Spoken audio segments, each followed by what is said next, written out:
The Crypto Markets Update is brought to you by KuCoin, the best place to find the next crypto gem. Joining us now to discuss the crypto markets is Raghu Yarlagadda, CEO of FalconX. Welcome, Raghu. Great to be back, Emily. I should say welcome back, Raghu. So let's talk about the big markets topic of the day, which are these interest rate hikes, which, actually they've been the hot topic for a very long time. It's been a little bit anticlimactic in terms of the response. People were anticipating, I think, a greater response from Bitcoin and other crypto markets. What do you think the reason for that is? Do you think it was already priced in, or do you think this concept of inflation and interest rates driving Bitcoin prices is a bit overblown?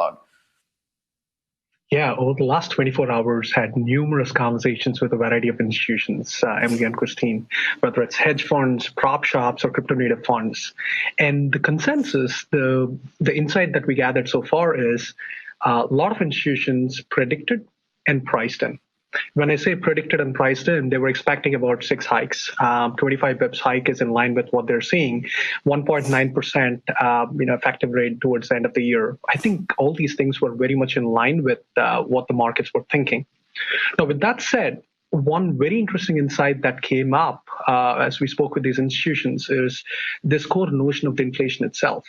Meaning, people expect that inflation is going to be definitely the Fed policy will help mitigate some of the concerns with inflation. But there are opinions from institutions that all of the inflationary concerns are not going to be mitigated right away. It's going to take time. And when I push them in terms of why do they think the Fed policy alone is not enough, there was some very interesting research that a lot of these institutions, including FalconX, we dug deeper over the last 24 hours.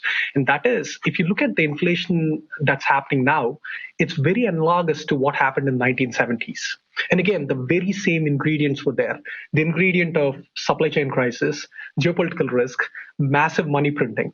And when these 3 ingredients came together in 1970s, it was Fed policy definitely helped, but it was not the only reason ultimately why inflation got controlled. It took time, right? Expecting inflation is going to be here for another few years for sure. There is definitely interest on Bitcoin and Ethereum being distantly scarce assets and eventually inflationary hedges. So when we speak with institutions, that's what they're pointing towards. Inflation is here to stay. If inflation is here to stay, digital assets, specifically Bitcoin and Ethereum, have a role to play. It's interesting you say that because there are going to be 6 more rate hikes, and the Bank of England also announcing that they're raising rates. So what will it take to curb inflation if you don't believe that this will really have much of an effect? No, I think it's a good point, Christine. My point was not that it'll not have much of an effect. It'll have effect, but it's going to take a long time. It's going to take 1 to 2 years, which is what the Fed alluded to yesterday as well. So, but to answer your question specifically, while it's going to take time, what is going to ultimately help with curbing inflation in addition to the Fed policy? I think supply chain stabilizing, the COVID variants and the vaccines around that, stabilizing, and the geopolitical risk that we're seeing with Russia and Ukraine, that not spilling over to many other countries. Right. I think with the combination of those 3 things with the Fed policy is going to tame inflation, is what we think. Could you explain to me, the crypto market reaction? Because we're actually seeing gold go down, but the crypto markets are up. And one would think that, the Fed being more aggressive with interest rates would be a negative thing for crypto, but it's looking pretty green. It is interesting, and we were double-clicking on that, Christine. And I think there are 2 factors that we're uncovering as we're speaking with institutions. The first factor is the Fed policy to control inflation is predictable. It's healthy. It'll have an effect, but it'll take time. Given that inflation is going to be there for the next 1 to 2 years, now digital assets could be very interesting in an inflationary regime, whether it's generating yield or the digital scarcity that helps digital assets act as an inflationary hedge. Now, that is one factor. The other surprising factor that, again, this is anecdotal, we just heard this from two other institutions, which was very interesting, is the notion of Zelensky talking about crypto being a part of that economy, aka legalizing crypto.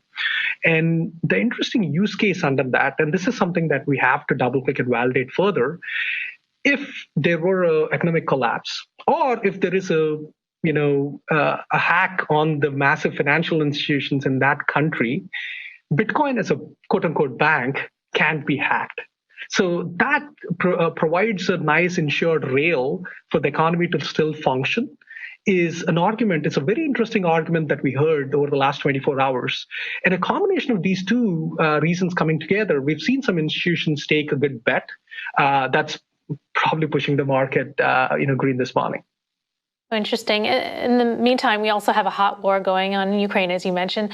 And Fed Chair Jerome Powell talked about how that could lead to a tangled supply chain throughout the world. We're coming off of a pandemic. We're seeing runaway inflation. Do you see stagflation ahead? And if so, what would that mean for the markets? It's a very interesting question. I want to break that down to the broader markets and then crypto markets. With regards to broader markets, definitely, including crypto, in the short term, we expect choppy waters ahead. It's like a lot of different variables are at play. So we are expecting choppy, volatile markets, especially as liquidity in the markets is thin, Christine and Emily. Small trades are actually moving the markets, both in equities and also in crypto. And that volatility is going to continue till things stabilize a little bit. We expect quarter to quarters. But what's exciting after that, right? A case against stagflation. If you look at crypto specifically, one of the underlying powerful forces, which is not very talked about, is we estimate about $15 to $20 billion worth of institutional capital, whether it's like venture capital firms, crossover hedge funds, waiting to come into digital assets over the next 2-3 years. And that is a tremendous force that's going to shape industries, right? It helped shape the internet in the very early days in the 2000 to 2005.